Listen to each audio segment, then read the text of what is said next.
치유와 회복되어 세계를 품자. 치유와 회복되어 세계를 품자. 우리 한번 말씀의 제목도 한번 따를까? 성숙한 그리스도인이 되라. 성숙한 그리스도인이 되라. 여러분, 저와 여러분이 성숙한 그리스도인 되시길 예수님의 이름으로 축복합니다. 제가 그렇게 그냥 있다가 생각을 하면서 묵상을 하면서 그런 생각이 들었는데, 내 인생에서 가장 잘한 일이 예수님을 믿은 것이다 라는 생각이 들었습니다. 예수님을 믿으니까 너무 행복합니다.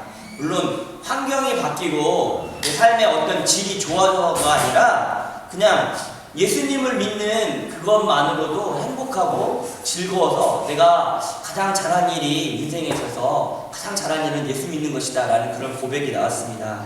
바로 이 바울의 고백이 오늘 본문 내 앞에 있는 21절 말씀이긴 한데, 제가 한번 읽어보면, 이는 내가 사는 것이 그리스도니 죽는 것도 유익함이라 라고 고백할 수 있었던 것이 뭐냐면, 바로 예수 믿는 것, 주님과 함께 있는 것이 행복하다는 고백이었다는 것입니다. 저와 여러분도 예수 믿는 것이 행복한 사람 되시길 예수님의 이름으로 축복합니다. 네, 이 어린아이를 보면 너무 귀엽고 참 아름답지 않습니까? 쑥쑥 자라는 모습이 신기합니다. 예전에 이래나 현서가 처음 교회 왔을 때는 걷지도 못하고 엄마 품에 안겨 있었는데, 어느 날부터는 이제 걷기 시작하고 말하기 시작하고, 그리고 이제 뛰어다니고, 이제 잡아야 될 정도로 막 뛰어다니잖아요. 그리고 이제 막 기도해주면 아멘 하고 말하는 걸 보면 너무 신기하고 기쁘고 행복해집니다. 여러분, 그렇지 않습니까? 그건 왜냐면 이 아이들이 자라나기 때문입니다. 자라나야 행복합니다. 만약에 여러분이 자녀를 낳는데 1년이 지나고 2년이 지나고 10년이 지났는데도 그대로 조그맣게 누워있다고 하면 여러분 마음이 행복하지 않습니다. 똑같이 우리의 신앙도 우리 하나님 보시기에 날마다 자라나야 될 줄로 믿습니다. 처음 예수님 믿었을 때는 요구합니다. 어린아이처럼 이거 해주세요, 저거 해주세요, 목사님 이거 해주세요, 사모님 이거 해주세요, 전사 이거 도와주세요. 그리고 옆에 있는 성도를 아끼는 마음도 없고 그냥 내 기도 하기도 벅차지 않습니까? 나를 위해서만 기도했었는데, 조금씩 신앙이 자라나면서 남을 돌보기 시작하고 이웃을 위해서 기도하기 시작하고 우리가 꿈꾸는 세계를 품는 일까지 일어나지 않습니까? 저와 여러분이 신앙이 이렇게 자라나길 예수님의 이름으로 축복합니다. 에베소서 4장 13절 말씀이 있는데, 에베소서 4장 13절 말씀 보면 같이 한번 읽어봅시다. 자, 읽읍시다. 시작. 우리가 다 하나님의 아들을 믿는 것과 아는 일에 하나가 되어 온전한 사람을 이루어 그리스도의 장성한 분량이 충만한 데까지 이르리니. 우리의 믿음이 자라나야 되는데 어디까지 자라나야 되냐면 바로 말씀에 그리스도의 장성한 분량까지 자라나야 된다라고 말해주고 있습니다. 여러분 믿음이 자라길 바랍니다.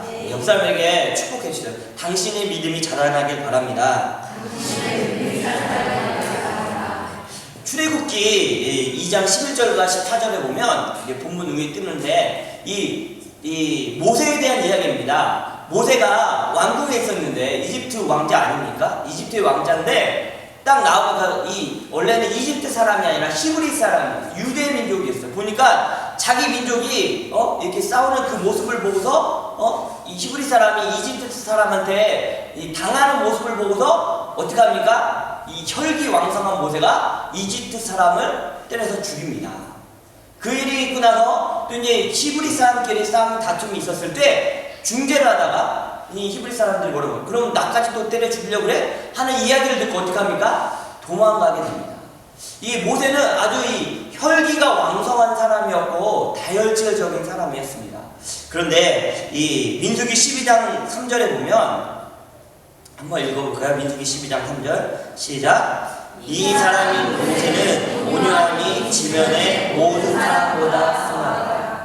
그렇게 다혈질적인 사람이 이 변화가 일어났습니다. 바로 이 신앙이 자라나면, 여러분 신앙이 자라나면 삶이 변하기 시작하는데 어떻게 되냐면, 그렇게 다혈질적인 사람이 성경에 이 사람의 온유함이, 이 사람의 겸손함이 세상의 어떤 사람보다 더 높았다라고 말해주고 있는 것입니다. 여러분, 저와 여러분은 이렇게 믿음이 자라나야 되지 않겠습니까? 디모데후서 4장 11절에 보면 사도행전 15장 36절과 40절에 보면 바울과 이 본문을 읽어보십시오. 이 바울과 바나바의 이야기가 나옵니다. 근데 바울과 바나바가 다툼이 일어난 사건이 오늘 사도행전이 이 본문에 이야기하고 있는 것입니다. 15장에. 이 바나바는 어떤 사람이냐면 사도 바울이 처음에 어떻게 했어요? 예수 믿는 사람들을 핍박하고 죽이는 사람이었어요. 근데 그가 다메섹에서 변화를 받자 사람들이 믿지 않았어요. 왜? 또 나를 죽이려고 하는구나 하면서 믿지 않았는데 이 바나바라는 사람이 예루살렘 공회에 소개를 시켜줍니다. 어떻게 보면 너무너무 좋은 사람이에요. 나를 예수 믿게 해주고 예수 믿는 공동체 안으로 데리고 와준 사람이 바나바입니다. 근데 그 바나바와 싸움이 일어납니다. 그 이유가 뭐죠? 네? 뭘 것 같아요? 우리 본문에 나오죠? 위에 뭐 때문에 싸웠죠? 누구를 데려가는 문제? 마가라는 사람이 누구냐면 바나바의 그런 조카뻘 되는 사람이 생질이었는데 이 중간에 선교여행을 하다가 마가가 너무 힘들었는지 포기하고 돌아갔어요. 그 일로 인해서 다시 한번 우리 선교여행을 가자, 우리 마가도 데리고 가자 하니까 그 일로 인해서 이 바울이 화가 나갖고 막 싸워. 나는 절대 마가 못 데리고 가 하면서 화를 냈던 사람이에요. 성경이 다혈질적인 사람이 많은데 그런데 그러고 나서 디모데후서 4장 11절에 보면 디모데후서 4장 11절 같이 읽어볼까? 시작. 누가만 나와 함께 있느니라. 내가 올 때 마가를 데리고 오라. 그가 나에게 유익하리라. 이 뭐냐 바울의 마지막 말년에 그 감옥에 갇혀서 편지를 썼는데 누가만 나와 같이 있으니까 올 때 마가 좀 데리고 오십시오라고 편지를 쓰는 거예요. 그 뭐냐면 그렇게 마가를 미워하고 마가를 안 데리고 가려고 했던 그 바울이 나중에 나이가 들고 믿음이 자라나고 성숙해지니까 이 품을 수 있는 마음이 이 바울에게도 있었다는 겁니다. 사랑하는 성도 여러분, 저와 여러분이 이렇게 성장되길 예수님의 이름으로 축복합니다. 옆 사람에게 나를 좀 품어주십시오. 서로 품는 사람 되시길 예수님의 이름으로 축복합니다. 제가 청년 때도 제가 착하게 생겼지만 청년 때도 저 욱하는 성질 때문에 치고받고 싸우는 일들이 되게 많이 있었어요. 그래서 선교지 가서도 그때 한 20대 후반 아닙니까? 선교지 가서도 이거 찍히면 안 되는데 선교지 가서도 현지인하고 축구하다가 화나갖고 이렇게 멱살 잡고 치고받고 싸웠던 일이 있는데 이거 되게 많이 회개를 했어요. 근데 요즘은 주변에서 욕을 하고 좀 뭐라고 하고 막 그런 소리들이 좀 안 들렸으면 좋은데 들을 때가 많이 있습니다. 그럼에도 불구하고 참는 거 보면 조금 자라나는 모습이 제 안에서 보게 되는데 여러분들 그렇지 않습니까? 예수님 믿고 나서 옛날 같았으면 내가 성질 같았으면 그냥 그런데 예수님 믿고 나서 이렇게 변화되는 모습들이 있지 않습니까? 오늘 성경은 그것을 이야기하고 있는 것입니다. 너희는 성숙한 그리스도인이 되라. 따라합시다. 성숙한 그리스도인이 되라. 성숙한 그리스도인이 되라. 그래서 바울의 삶의 해석이 21절로 24절인데 21절로 24절에서 말하는 것을 제가 빠르게 한번 읽겠습니다. 이는 내게 사는 것이 그리스도니 죽는 것도 유익함이라. 그러나 만일 육신으로 사는 이것이 내일의 열매일진데 무엇을 택하려는지 나는 알지 못하노라. 내가 둘 사이에 끼어있으니 차라리 세상을 떠나서 그리스도와 함께 있는 것이 훨씬 더 좋은 일이라. 그렇게 하고 싶으나 내가 육신으로 있는 것이 너희를 위하여 더 유익하리라 하면서 이 바울이 무슨 얘기를 하느냐면 따라합시다. 살든지 죽든지 나는 상관이 없다. 이 사도 바울이 이렇게 얘기하는 거예요. 내가 사나 죽으나 상관이 없다. 내가 지금은 그냥 죽어서 감옥에 있으니까, 로마 감옥에 있으니까 죽는 것이 나는 더 좋아. 그런데 내가 죽지 않는 것이 너희 빌립보 교회를 너희들에게 더 유익이 되기 때문에 내가 죽지 않을 것이다 라고 이야기하는 겁니다. 왜냐하면 죽든지 살든지 상관이 없는 이유는 따라합시다. 주님과 함께하고 있기 때문이다. 주님과 함께하고 있기 때문에 사나 죽으나 상관이 없다는 거예요. 바울에게 있어서 죽음은 한 생명에서 또 다른 생명으로 건너가는 거예요. 우리 그리스도인은 또 다 그렇지 않습니까? 우리가 지금 사는 거, 이 생명을 갖고 있는 것이 죽음이라는 것은 죽음으로 끝나는 게 아니라 또 다른 하늘나라의 삶, 그 생명으로 건너가는 것입니다. 여러분 우리 지금 이 땅의 생명이 끝이 아니라 하늘나라의 영원한 삶이 있기 때문에 죽으나 사나 상관이 없다는 것입니다. 제일 중요한 건 뭐냐면 주님과 함께하는 것입니다. 여러분 주님과 함께하는 사람 되길 예수님의 이름으로 축복합니다. 그런데 바울이 내가 사는 것이 더 유익한 이유를 얘기하는데 그것이 뭐 때문에 유익하다고 얘기합니까? 빌립보 교회 때문에. 내가 빌립보 교회 너희와 함께하는 것이, 내가 목회를 조금 더 하고 너에게 하나님의 말씀을 더 가르치는 것이 더 중요한, 그것이 더 낫기 때문에 내가 산다라고 말해주고 있는 것입니다. 이 이야기를 다시 쉽게 얘기하면 따라합시다. 사명을 감당하기 위해 산다.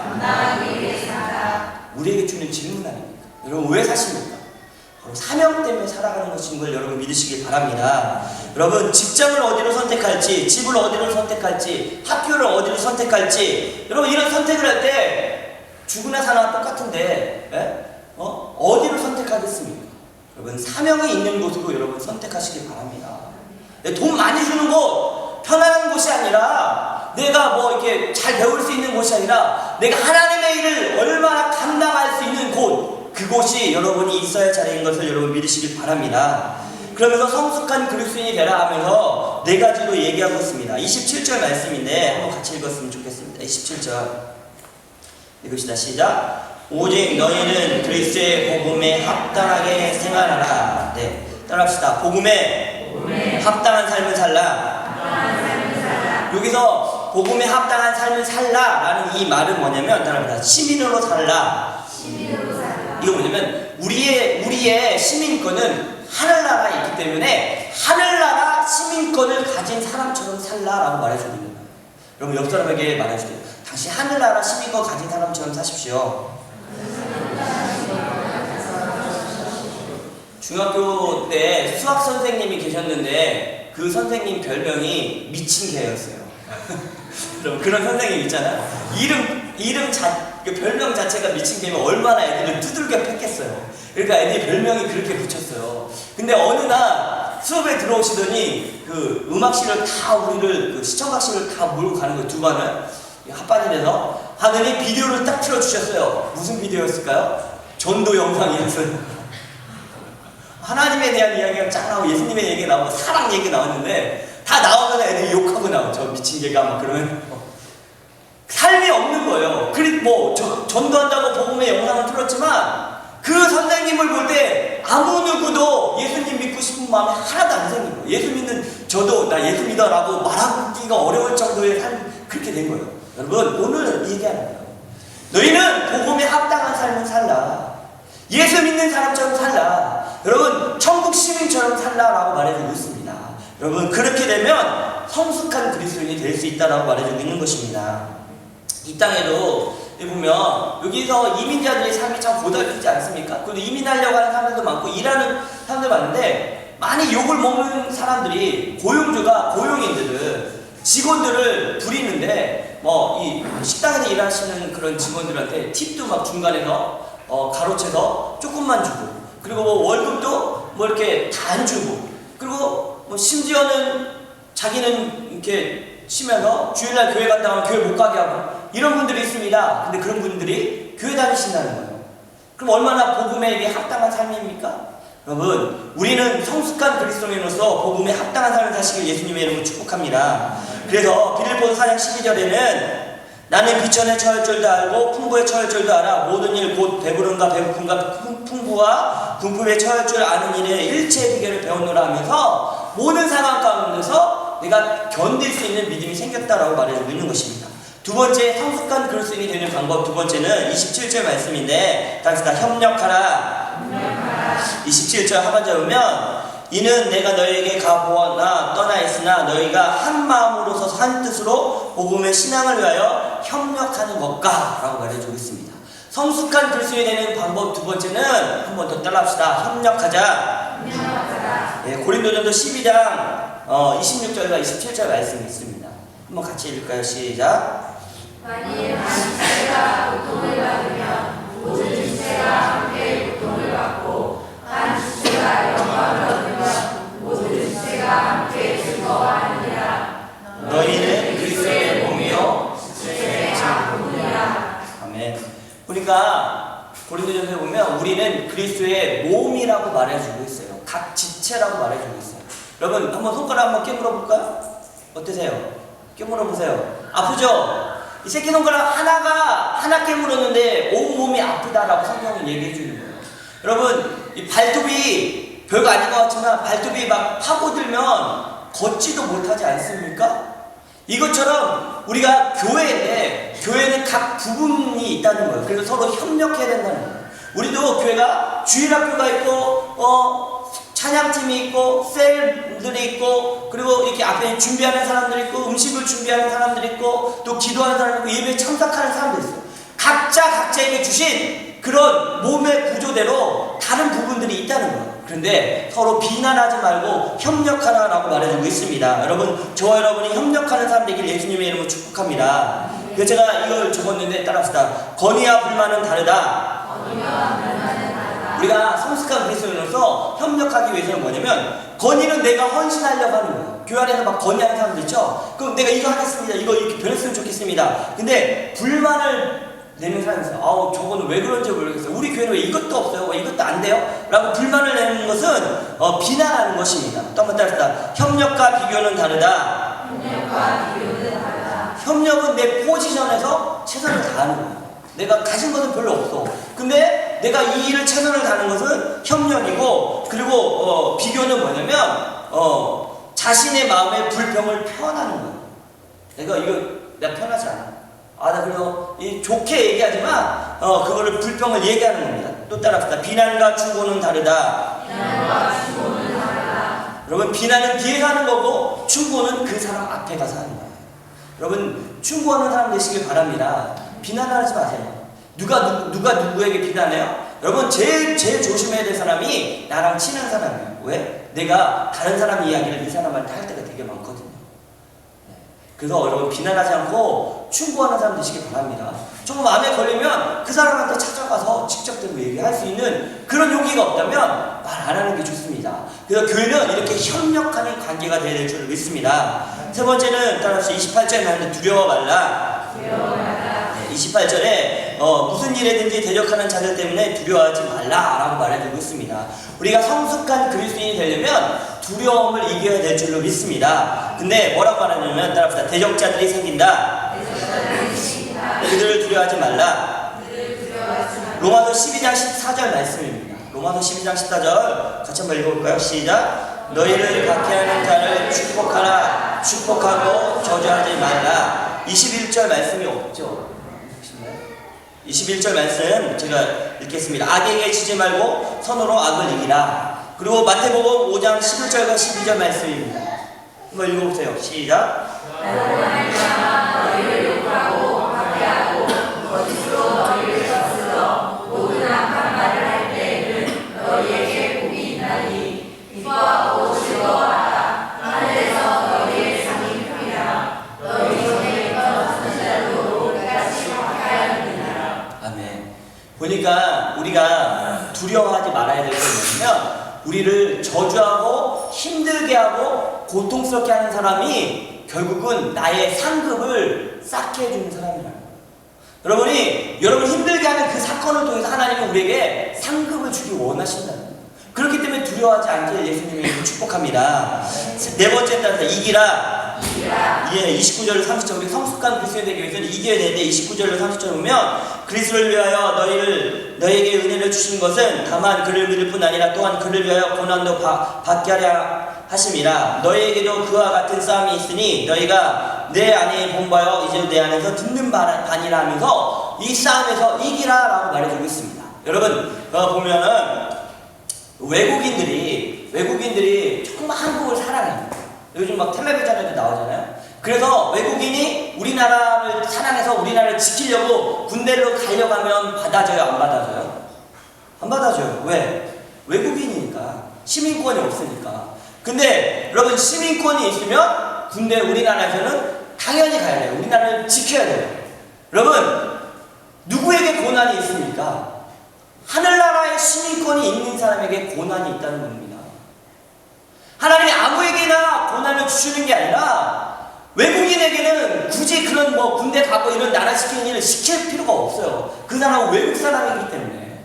우리에게 왜 복음을 위한 고난이 왜 있습니까? 하나님을 믿는데 어려움이 왜 옵니까? 사람이기 때문입니다. 하나님이 여러분을 하나님의 생명으로 사셨기 때문에 예수의 피를 내어 사신 주님의 백성이기 때문에 그래서 우리가 하늘나라 시민권자이기 때문에 우리에게 고난과 고통이 있을 수 있다는 것입니다. 여러분, 그러므로 고난을 이기는 자 되길 예수님의 이름으로 축복합니다. 예멘으로 선교하러 가신 오종석 선교사님이라는 분이 있었습니다. 이분이 예멘이라는 나라가 모슬렘권이고 복음을 전하기가 정말 어려운 나라입니다. 잘못하면 복음을 전하다가 죽을 수도 있는 나라예요. 근데 이제 선교하러 가기 전에 본인과 사모님은 죽을 각오를 한 거예요. 순교에 각오를 한 거예요. 근데 초등학생 두 아들이 있었던 거예요. 이 아이를 어떻게 할까 하다가 이제 계속 가르친 거죠. 이제 순교는 주님을 위해서 죽는 것은 참 아름다운 거야. 순교는 최고의 영광이야. 막 이렇게 가르쳤대요. 어느 날 그 아들이, 큰 아들이 이제 기도를 하는데 그렇게 기도를 하더래. 하나님 아버지 정말 감사합니다. 우리 아빠가 저렇게 좋아하는 순교 할 수 있게 도와주세요. 이렇게 기도했대. 그러니까 아빠가 그 기도를 듣고 마음에 흡족함을 갖고 그래 이제 우리는 갈 수 있어 해서 예멘으로 선교사를 떠났다고 합니다. 여러분, 누가 이런 마음을 먹을 수 있겠습니까? 누가 고난을 받으면서 기뻐할 수가 있겠어요? 누가 욕을 먹으면서 즐거워할 수가 있겠어요?